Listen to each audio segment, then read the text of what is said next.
Suhel Dev Bharatiya Samaj party के अध्यक्ष ओम प्रकाश राजभर ने बेतुका बयान दिया है। राजभर ने कहा कि अब राम और हनुमान मंदिर से मस्जिद में शिफ्ट हो गए हैं। तो ओम प्रकाश राजभर का बेतुका बयान, बोले मंदिर से मस्जिद चले गए राम और हनुमान। राजभर ने बीजेपी पर निशाना साधा, कहा कि बीजेपी सिर्फ ड्रामा कर रही है। क्या कुछ कहा, सुनिए। अब बताइए, पहले तो भगवान राम मंदिर में रहते थे, हनुमान जी मंदिर में रहते थे, अभी चले गए मस्जिद में। ये भाजपा भारतीय जनता पार्टी वाले भगवा फहराने चले गए मस्जिद में। अरे तो वही जाकर नमाज क्यों नहीं पढ़ते हो? क्या करे चिल्ला रहे हो भैया? आप मना कौन कर रहे हैं? आप 24 घंटा हरि कीर्तन कहो, हनुमान चालीसा कहो, कुछो करो, भगवान का कीर्तन करो। कोई एक सिंगल मुसलमान तो मनाने नहीं आ रहा है कि नहीं मत नहीं करो, लेकिन झूठा लेके खाली ड्रामा फैला रहे हैं। ध्यान महंगाई से, भ्रष्टाचार से, बेरोजगारी से ध्यान भटकाने के लिए ये सब ड्रामा है। बड़ी खबर प्रयागराज से, तौकीर रजा के बयान पर बोले मंत्री नंद गोपाल नंदी। यूपी में किसी की हिम्मत नहीं जो ऐसा बयान दे। तो तौकीर रजा के बयान पर बोले नंद गोपाल नंदी। उन्होंने कहा कि यूपी में किसी की हिम्मत नहीं जो ऐसा बयान दे।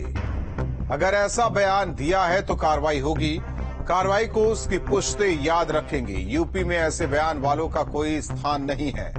तो मंत्री नंद गोपाल नंदी ने तौकीर रजा के बयान पर कहा है कि यूपी में ऐसे बयान वालों का कोई स्थान नहीं, कानूनी कार्रवाई की जाएगी।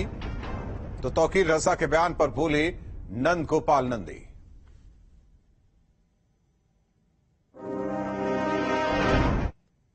ऐसे बयान देने वालों के खिलाफ उत्तर प्रदेश में कोई स्थान नहीं है। उत्तर प्रदेश में किसी की हैसियत नहीं है कि इस तरह के बयान दे। अगर दिया है तो उसके खिलाफ इतनी कठोर कार्रवाई होगी कि उसकी आने वाली पुश्तें याद रखेंगी।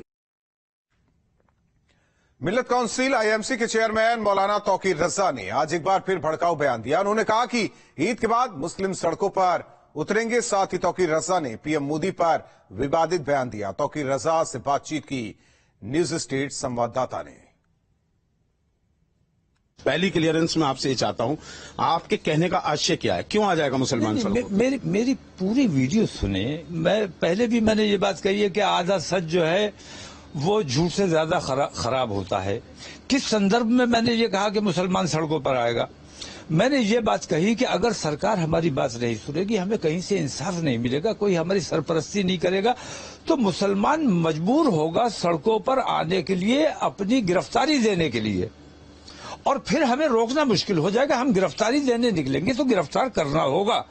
हम देशव्यापी जेल भरो आंदोलन इंशाल्लाह ईद बाद चलाएंगे। उसके लिए अगर हमें घर से गिरफ्तार कर लो ठीक है, वरना हमें सड़कों पे निकल के एहतजाज तो करना पड़ेगा और हमें बताना पड़ेगा कि हम क्यों गिरफ्तारी दे रहे हैं।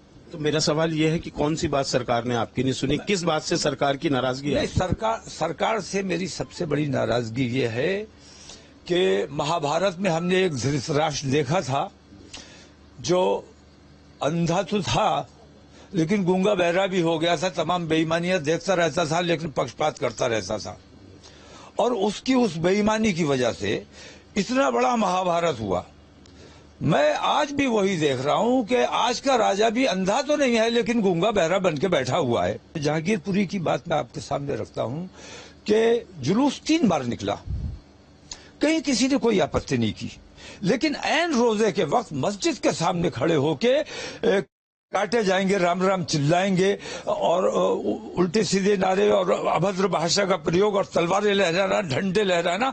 रोजे का वक्त है, दिन भर के भूखे प्यासे अजान का इंतजार कर रहे हैं, उनके साथ मतलब राम का नाम लो राम को खुश करने के लिए, हनुमान जी का नाम लो हनुमान जी को खुश करने के लिए, दूसरों को दुख पहुंचाने के लिए इन नामों का प्रयोग जो है ये अपराध है। तो साहब वो तो कह रहे हैं कि हमने दोनों की गिरफ्तारी करी। को बदनाम करने की कोशिश की जा रही है।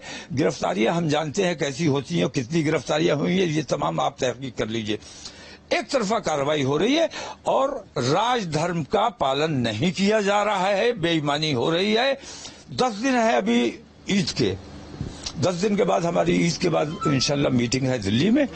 दिल्ली में हम अपनी फाइनल मीटिंग करके ऐलान करेंगे वेन्यू और टाइम का, डेट का। हिंदू मुसलमान के